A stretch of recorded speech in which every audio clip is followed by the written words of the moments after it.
Hoy hablaremos de un tema que ningún candidato a la presidencia se anima a hablar.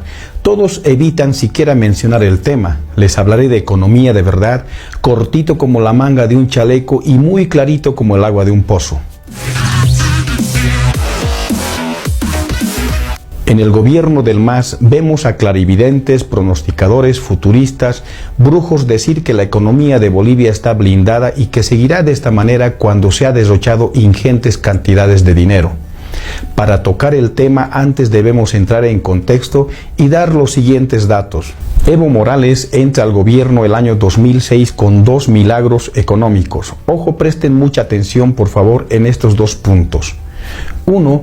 A través del perdonazo de la deuda externa que significaba el 65% del PIB, llega a reducir significativamente a la cifra mínima del 14% del Producto Interno Bruto, lo que hace que prácticamente desaparezca la deuda externa, es decir, entra a gobernar con una deuda mínima. Segundo, los precios espectaculares de las materias primas nunca experimentadas como ser la soya, minerales y principalmente el petróleo que llegó a la cifra récord de $120 el barril, lo que ha generado más de 60.000 millones de dólares en ganancias, cantidad de dinero que nunca en la historia boliviana se había visto. Lamentablemente este dinero fue mal utilizada y mal gastada. Desde luego se fomentó la cultura de todos los tiempos, el modelo primario exportador y el crecimiento de una economía informal generalizada, con cero creatividad, nada de diversificación productiva, nada de desarrollo tecnológico, con paupérrimos intentos de industria, y los pocos intentos que hubo, como la empresa Quipus del Estado, fueron con pérdidas millonarias. La sensación de la estabilidad económica es el resultado de estos dos factores de suerte, el perdonazo de la deuda externa y los incrementos de las materias primas. Sin estos dos factores de suerte y con la mala política económica del populista Evo Morales, Bolivia en estos momentos estaría en condiciones de mendicidad. Cuando existían fuertes ingresos económicos, se gastaban como si mañana fuera el fin del mundo. Ahora que los ingresos bajaron radicalmente, se hacen los mismos gastos como cuando estuvimos en bonanza, pero ahora se gasta incrementando estrepitosamente la deuda externa, porque nos prestamos cada día más dinero para seguir gastando como en esos días lujuriosos.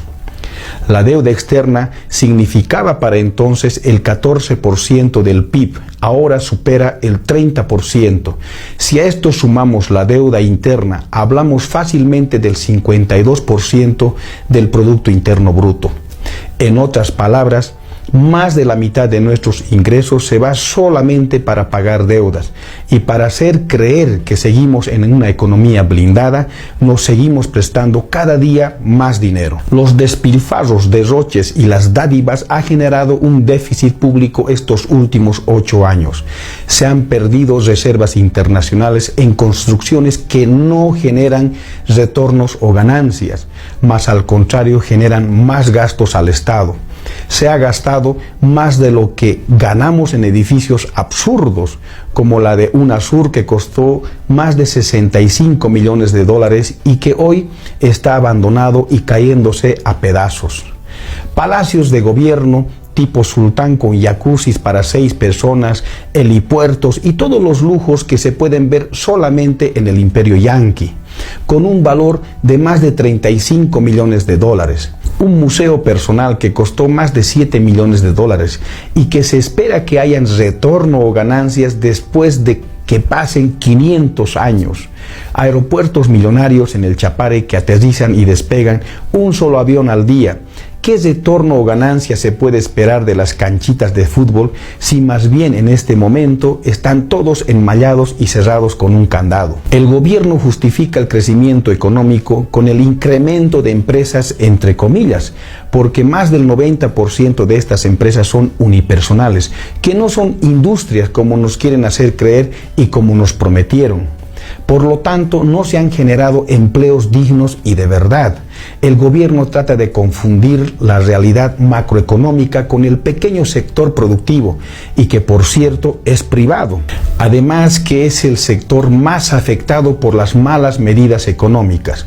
A este sector privado se le castiga drásticamente con medidas desfavorables, como los privilegios a las importaciones, especialmente del país de China, en desmedro de la industria boliviana. Es decir, por un lado nos dan cifras completamente infladas e increíbles y por el otro lado presionan a los pocos productores con medidas como el doble aguinaldo, que no es otra cosa que hacer campaña política para el MAS y PCP con dineros de los emprendedores privados. El doble aguinaldo siempre se ha manejado como una medida política y falaz, dirigida específicamente a robustecer economías como de China y países vecinos.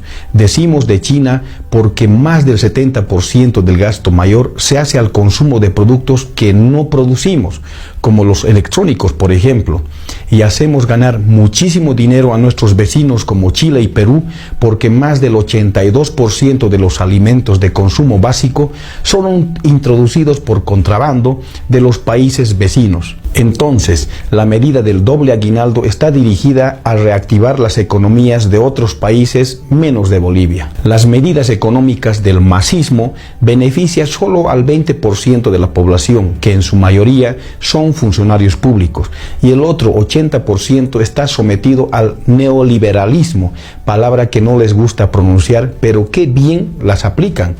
Esta forma de gobernar les llega a ser muy funcional para un gobierno que no genera empleos de calidad y espera que la pequeña y mediana empresa genere empleos de mala calidad. El gobierno, para satisfacer a sus militantes y hacerles creer que existe un crecimiento fantasma, ha creado empleos eventuales y a contrato. En el año 2015 las reservas internacionales llegaron a los 15.000 millones de dólares, pero a este dinero el gobierno le ha estado echando mano y gastando en un crecimiento económico artificial.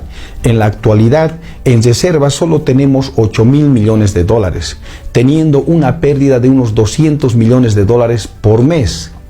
El gobierno sigue gastando este dinero pensando y creyendo a futuro que los precios de las materias primas mejorarán. Es decir, espera solamente que la divinidad traiga otro milagro y no genera ni crea industria. El déficit fiscal desde hace más de 5 años está al 7%. El gobierno sigue forzando un crecimiento a costa de un déficit público. Aumento de la deuda externa e interna y lamentablemente a quienes debemos son muy buenos cobradores. Por ejemplo, China presiona tanto que al final ellos siempre se llevan la materia prima a precios de gallina muerta, como lo hicieron por ejemplo en Ecuador. Actualmente la mora bancaria se ha incrementado y los ahorros ya se están cambiando a dólares. La política económica que ha implementado el gobierno no ha sido pensando en una producción, sino en hacer política y en el encantamiento de los militantes del MAS y PCP. Por eso reza el dicho: dale al pueblo pan y circo, y en este caso particular nos dieron mucho circo y nos arrojaron unas mendrugas migajas de pan. El gobierno populista del MAS en todo este tiempo ha perdido muchísima credibilidad, ha perdido espacios políticos, perdió la disputa por el mar, entre muchas otras cosas. Y por lo tanto el gobierno de lo único que se atiene es del supuesto exitismo económico. Nuestra deuda externa e interna ha superado los 21.000 millones de dólares, lo que quiere decir que solamente en deuda externa cada boliviano desde que nace debe unos $1.000. Ahora que conoces cuánto debes y cómo se ha despilfarrado el dinero de los bolivianos, ¿en verdad deseas entregar nuevamente nuestros recursos a estos vividores? El socialismo no genera industria como nos prometieron, genera corrupción, genera nuevos ricos, y estos nuevos ricos por ningún motivo y jamás compartirán su mal llamada riqueza con ustedes que aplauden como focas. Muy bien, mis amigos, mi nombre es Milton Paniagua y quiero agradecerles infinitamente por seguirme en todas las redes sociales y por supuesto desearles a todos ustedes gocen de muy buena salud.